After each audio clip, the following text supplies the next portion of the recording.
நாளுக்கொரு நல்ல பங்கு. ஆதியாகமத்திலிருந்து தின தியானங்கள். ஜனவரி 27. ஆதியாகமம் 11வது அதிகாரம், வசனங்கள் 1 முதல் 9 வரை. தேவனின் தலையீடு. கர்த்தர், இதோ ஜனங்கள் ஒரே கூட்டமாய் இருக்கிறார்கள், அவர்கள் அனைவருக்கும் ஒரே பாஷையும் இருக்கிறது. அவர்கள் இதை செய்ய தொடங்கினார்கள். இப்பொழுதும் தாங்கள் செய்ய நினைத்தது ஒன்றும் தடைப்பட மாட்டாது என்று இருக்கிறார்கள். வசனம் 6.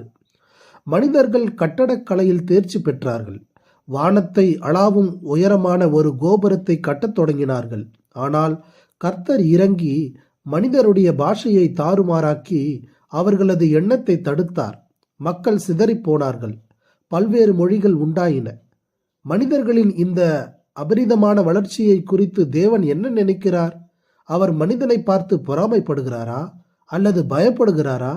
மனிதர்கள் கட்டுப்படுத்த முடியாதபடி வல்லமை மிக்கவர்களாக மாறிவிடுவார்களோ என்று அஞ்சுகிறாரா?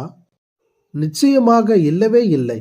தேவன் மக்களின் வளர்ச்சியை பார்த்து பயப்படுகிறார் என்றுதான் இந்த பகுதியை படிக்கிற பலர் சொல்ல விரும்புகிறார்கள். மேலும் நாமும் அவ்வாறே செய்வோம். யார் இதில் தலையிட முடியும்? கடவுள் எங்களுக்கு வேண்டாம், எங்கள் விருப்பமே இறுதியானது என்று முடிவுக்கு மனிதர்கள் வருகிறார்கள். என்னே ஒரு துக்கமான காரியம். மனிதர்கள் தாங்கள் மனது வைத்தால் பல்வேறு காரியங்களை செய்ய முடியும் என்பது உண்மைதான்.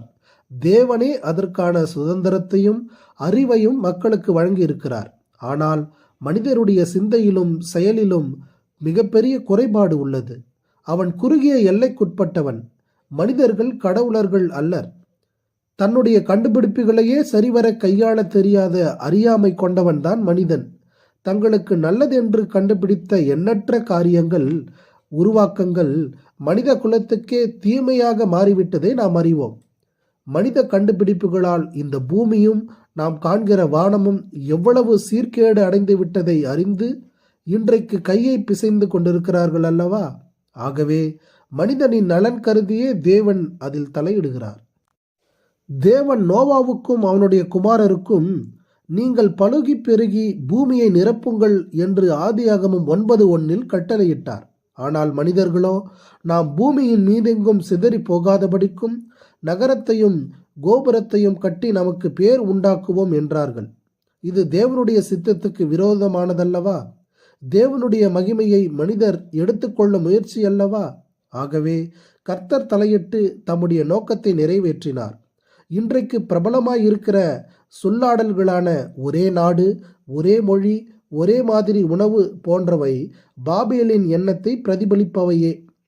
பல்லாயிரம் விசுவாசிகள் கொண்ட ஒரே சபை, போட்டி போட்டுக்கொண்டு கட்டப்படும் வானளாவிய சபை முகப்பு கோபுரங்கள், இவை யாவும் பாபேலின் எச்சங்களாக அன்றி வேறு என்னவாக இருக்க முடியும்? நிம்ரோத்தின் ஆவியை பிரதிபலிக்கிற அந்தி கிறிஸ்து இவை யாவற்றையும் தன்னுடைய ஆட்சி காலத்தில் நிறைவேற்ற துடிப்பான்.